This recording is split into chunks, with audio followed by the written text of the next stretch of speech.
Another milestone, unfortunately, for the United States today, surpassing 400,000 coronavirus-related deaths. Exactly 1 year after the very first case of COVID-19 was confirmed in the United States, that being out in the state of Washington 1 year ago.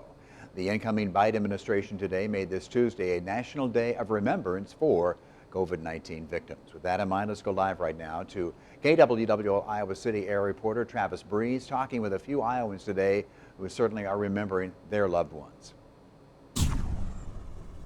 Ron, more than 4,300 Iowans have now lost their lives to COVID-19, and as the list continues to grow, people say it's more common to run into someone who's been personally affected by the virus. Every name on this list is a story and a memory. Her name was Margaret Lee. I called her Aunt Lil.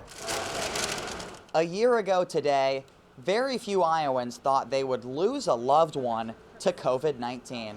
When we first heard about it, we thought it would stay contained and it'd just be something that we'd hear about. It hit for Heidi Barkoff in November when she lost her Aunt Lillian. One night she had a bad night, and the next day they said that they needed people to say goodbye. She's one of the thousands of people for whom the pandemic will leave a lasting mark.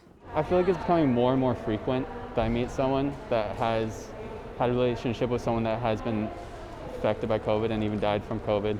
Quinter Harvey lost his close family friend, Margaret. Definitely made me more aware of how closely it affects people. If you haven't lost a loved one, take a moment and be thankful.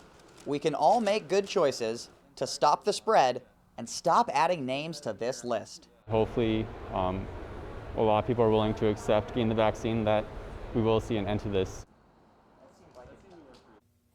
The city staff in Coralville had to pick up some of those luminaries a bit early because they got affected by the winter weather, but people I spoke with say it was still very important to them to reflect on this day of remembrance. Live in Iowa City, Travis Breese, News 7, KWWL. Now, Travis, thank you very much, and of course thanks to all Iowans for sharing their very personal, heartbreaking stories of their loved ones and friends with us over the several months now. In the past 2 weeks alone, can you believe it? An average of more than 3,200 people a day have died in the United States from COVID-19.